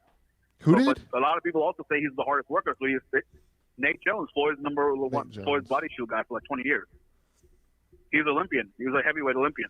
I remember him. Yeah. A lot of people say so Spence likes to drink. But listen, everybody also says he's the hardest worker. So if he likes to go out and have a drink every now and then, I don't think it's a bad thing. But the way he was turning on that Ferrari was stupid as shit. He rolled his car, son. Like 20. He rolled his car. Jason, you can witness a nuclear. You can witness. Wait a minute. You could witness it. You can witness a nuclear holocaust, and you try to spin it positively. Like you are like. Beeb, Roberto Duran and Sugar Ray Leonard were all drunks. Okay, you know that, right? Oscar De La Hoya, they were all fucking drunk. Sugar Ray Leonard. Sugar Ray Leonard was addicted to cocaine. Big difference. Worse. No, he was a drunk also. He said, I used to hide in my bedroom and drink by myself because I didn't want the shame. It's on video. He said, I used to drink by myself because I didn't want people to know. I think that's worse. They all had demons, no question about it. Sure. I'm just saying. That's what I'm saying. But they also say Errol's the hardest. So why would you justify? Why you? Why driving that Ferrari? Can I speak, dude? Why are you justifying? You don't even let me speak. Why are you justifying? Why are you justifying? Can I speak? Why are you justifying inappropriate? You shouldn't be drinking and driving, you fucking idiot. Why are you justifying inappropriate behavior with more inappropriate behavior? Right. He's mad. He's mad. He's mad. Oh, he's mad. Look at him. Poor it's all right, Jason. Jason. Go ahead. We'll I think that's his choice, but he shouldn't be driving, you know? Okay. Right. That's the point. point. Driving, that's it. That's the point. Especially on a fucking Ferrari. Especially on a Ferrari. I mean, if you're going to drive fast, drive a fucking SUV or some shit. Jason, you want a cookie? You want a cookie, Jason? It's dumb to drive an open-top Ferrari at 3 in the morning drunk. Jason, you want a cookie? Beeb, you lied enough for today, man. Beeb, you lied enough. Oh, everyone lies when they say things you don't like to hear. Everyone lies, of course. And Bashir doesn't have a brain bleed. He's out of the hospital, okay? Bashir is out of the hospital, so now you can stop sucking his nuts too. Oh, okay. All right, Jason. We're gonna get running. Did you hear that? Man. He's out. He's out of the hospital. Did you guys hear that? Yeah, it was actually my next story. Right, it was actually our next story. Yeah, he's out of hospital. He's still sucker punch though. Yeah, but Beeb wanted to wait till the end of the show, you know, because that didn't fit his agenda. So. Oh yeah, Beeb's he's an agenda-driven person. He's got all these axes to grind with everybody. Right. Oh yeah. Beeb hates it when I fucking needle him, but he can talk all the shit. Beeb always hates when I talk shit, but he loves talking shit. That's what Beeb is. I don't cry when you talk shit to me. Like I have you in tears every week. But you can't hijack every fucking call, dude. You gotta let me speak. Jesus Christ, you don't hijack everybody. You're 100% right. I apologize. I'm sorry. I barely got anything to say, man. You ruined my call, man. Come on. You ruined this call.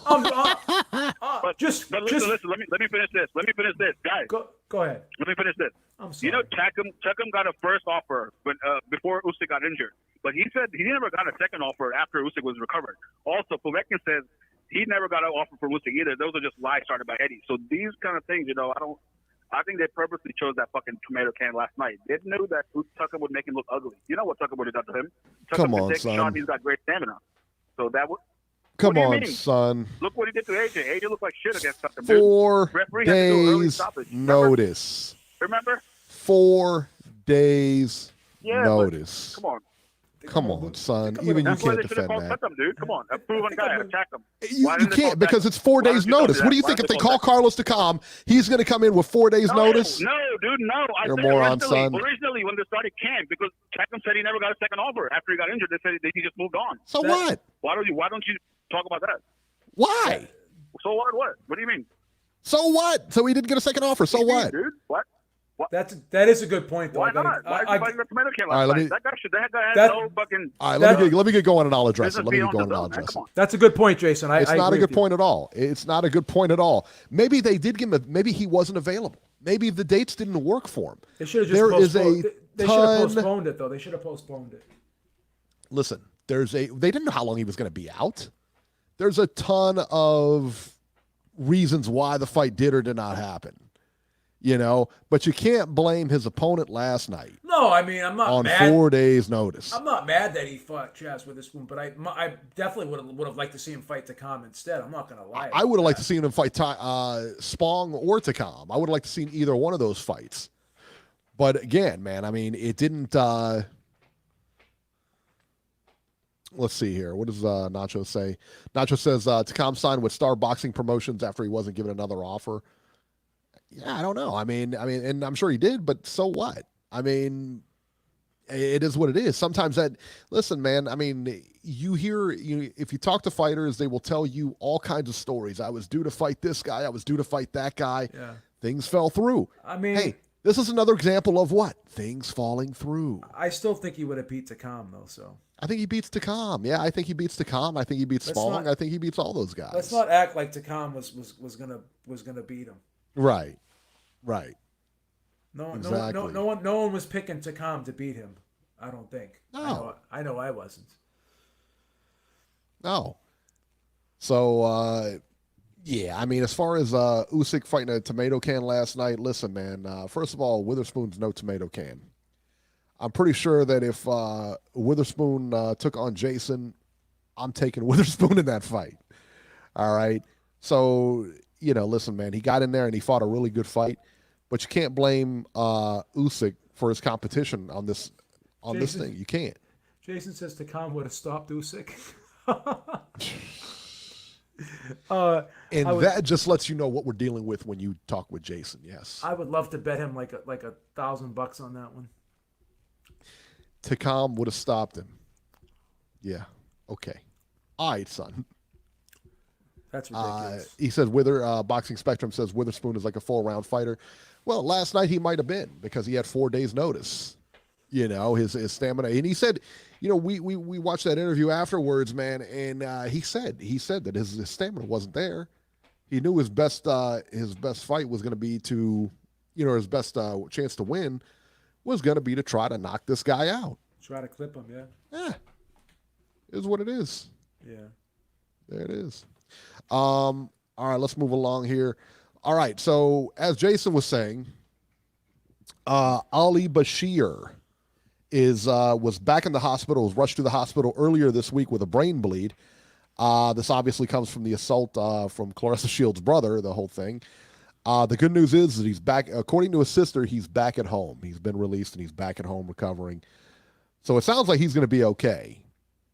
But you got to wonder if he's going to have any ill effects from this going forward. And I hope not. Hopefully he's there. But what's going on? Jason's saying the brain bleed was fake news. He's a moron, son. He's a moron. So the hospital created a fake medical report. Don't even acknowledge it. I can't even entertain this. No, don't even acknowledge it. Moron. Oh my God. Dale from Chi-Town says Witherspoon was actually at the auto auction when he got the call. That's funny, man. That's great. That is, man. You like hearing that. He seems like a good guy. Seems like a real good guy. So I'm happy for him, man. Happy he made some money. What do you think of, this whole situation? Because they're talking about Habazin still fighting Claressa Shields at some point. They don't want the fight to be in Michigan, anywhere Flint or anywhere near Michigan, which can't really blame them for. I don't know, man. I get it. Yeah, I get it too. Jason with more trolling. Jason, you're actually wrong. Man, I tell you what, this whole thing, hopefully this is the last of his injuries. He can come back and everything like that. But if I'm Claressa Shields, man, and if, and I've always thought this too, that at weigh-ins and everything like that, you see these big entourages and stuff, all that needs to be trimmed off. 2 people. That's it. 1 or 2 people, your corner and somebody else, maybe your second. That's it. Yeah, Jason's saying they should ban Bashir. Like, Bashir's the trainer. Like, why? When was he's a moron? He's just trolling now. When is the trainer not allowed at a weigh-in? Right. When has that ever happened? But don't you think that would help though? 100%. Like instead of bringing the entourages up there, listen, it's just your trainer and you weigh in, or just the contestants. They shouldn't even be allowed anywhere near the arena. You know, The other because way, you know, they I tell shouldn't you be allowed in what, the weigh-in. you know, Bashir. The whole thing started when Bashir got over there and started looking at the scale. All right, that shouldn't be allowed either, because you got a commission there that works with the scales and everything like that. There's no reason for you to be there. So I'm for just, you know, at the official weigh-ins or whatever, at the face-offs, just having the two fighters there. That's it. Nobody else on stage. You know, these entourages are way too big. They're out of control. That's a good point, because Freddie Roach likes to always look at the scale too. And I guess For what? I guess they think if there's foul play or whatever, but again, it's the commission's job to basically announce the weight. You know, they're the ones that confirm the weight. So I don't see how they could pull a fast one with the scales. No, and it's up to the commission. I tell you what, in Ohio, I know in Cincinnati, I went to a weigh-in there, and that guy, there was two guys from the commission there, from the Ohio Commission there, conducting the weigh-in and everything like that. And this was like a very like a local show. It wasn't anything major. This is the one Hank Lundy was on. You remember that? I don't know if you remember that or not. It took place on like New Year's Eve or something like that. Yeah. CES show. Yeah, right. And let me tell you what, man, that guy was like real strict. I mean, nobody was getting out of line there. It was run to order there. And to me, that's what they need to do. You know, that's the kind of stuff they need to do, man. It really is. Because again, man, we're not even having this discussion if Bashir's not up there, and there's, you know, and I'm not saying he did the wrong thing. I don't think he did, because this is what he does, you know. I don't think he did the wrong thing. But listen, he has no business up there. The only people up there should be the contestants. That's it. The fighters. There's no reason to have an entourage up there. The commission's in charge of the weight and everything like that. That's it. They know how to weigh people in. They've been doing this for a while. Doesn't make any sense. You know? Fair enough. And all that stuff stops the nonsense. Yeah. You know, and then you're not looking at this guy, you know, going back in the hospital for head injuries. I got you. You know? This is insane. Naoya Inoue and Nonita Donaire is sold out. Over 20,000 will be in attendance at the Saitama Arena to see this fight in Japan. We got a bona fide star on our hands here, man. I think so. I think so too. This guy is big. This guy really is big, man. Yeah. Who do you think wins that fight? Inoue's gonna win. I think Inoue murks him within 6 rounds. I like Donaire a lot, but I think he's gonna get hurt in this fight. Listen, Donaire's a class guy. There's no question about it. He's getting murked, son. Yeah. He's getting murked. But, you know, anyway, 20,000 seats, Beeb. That's awesome. I love seeing the little. 20,000. I love seeing the little guys. Yeah. Get some exposure. They deserve it. You know, and that's the thing, man. This guy has carried his power from like, you know, and this isn't like he's fighting nobodies now. I mean, in the beginning of his career, I'm thinking, well, I want to see him fight somebody with a pulse. Not former champs. I want to see him fight somebody dangerous. Yeah. Yeah. And, I mean, he has knocked everybody senseless. He has. And it's not even been close. He's looked great. That Emmanuel Rodriguez fight, if you weren't a believer before that, that's okay. We both picked Rodriguez to win that fight too. Yeah. And man, I couldn't even, that for me, when that fight was made, when that fight was official, where both guys won and that was official, I never that was for me, that was like the fight of the year. I could not wait for that fight because I had watched Emmanuel Rodriguez. I knew that, you know, he was the real deal. And after I saw Inoue, you know, do what he did to Juan Carlos Payano, which that was the fight I was waiting for Inoue. That was the fight I needed to see Inoue in. I had to see him fight that guy. Yeah. Because I know how tough Peano is, and I know what a good fighter Peano is. And when he laid him out that fast, listen, man, everybody can get caught. Everybody, that was more than that. He set him up. He got, there wasn't anything there. There was no, wasn't a fluke, man, because he's been doing this to everybody. That was no joke, bro. He had been doing that to everybody up to that point. And so when he does it to Peano, everybody, what was it? Max Kellerman. You sent me that video, Max Kellerman, where he's ripping on Triple G kind of. Yeah. And he says that, and he says, well, when he got to top level world class, he fought a lot of world class, but when he got to elite level guys, the knockout stopped. This guy's going into elite level guys and just rolling them over. Yeah. And it's not even close.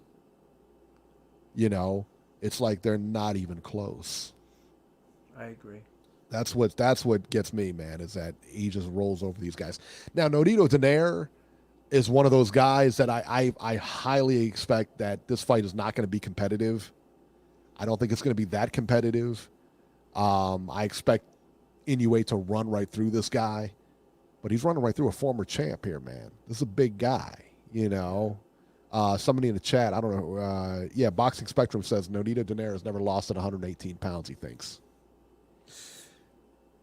And that may be it. I mean, that may be true or whatever. I don't know, but nobody ever does anything until they do it for the first time. Yeah, he's getting murked on that night, man, for sure.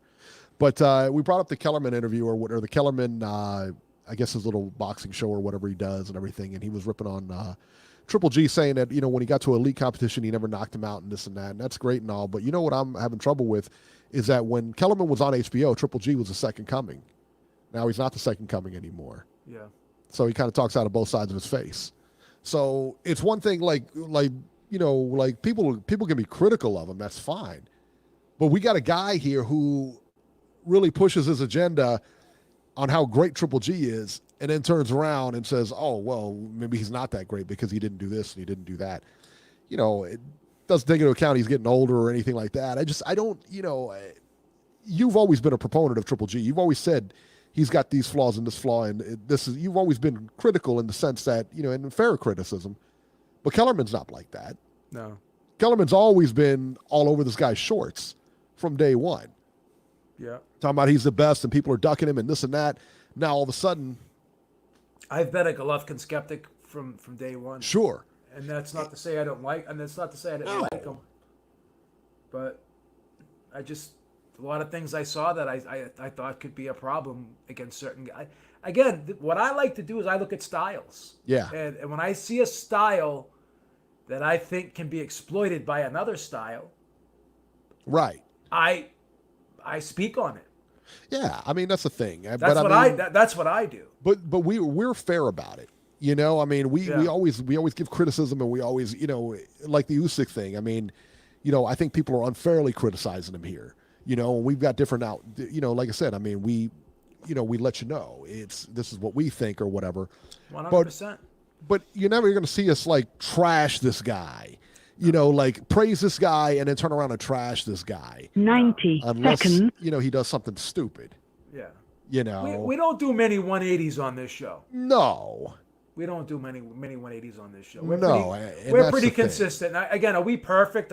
We both have our favorites. There's no question about that. Sure. But we can be objective when it's time to become objective. Right, and that's the thing. I mean, I don't know when he's being objective and when he's not being objective, because he says dumb stuff. I always got the sense that this guy was just basically a talking head that was saying what he was told to say. Yeah, but now I don't know. I never thought.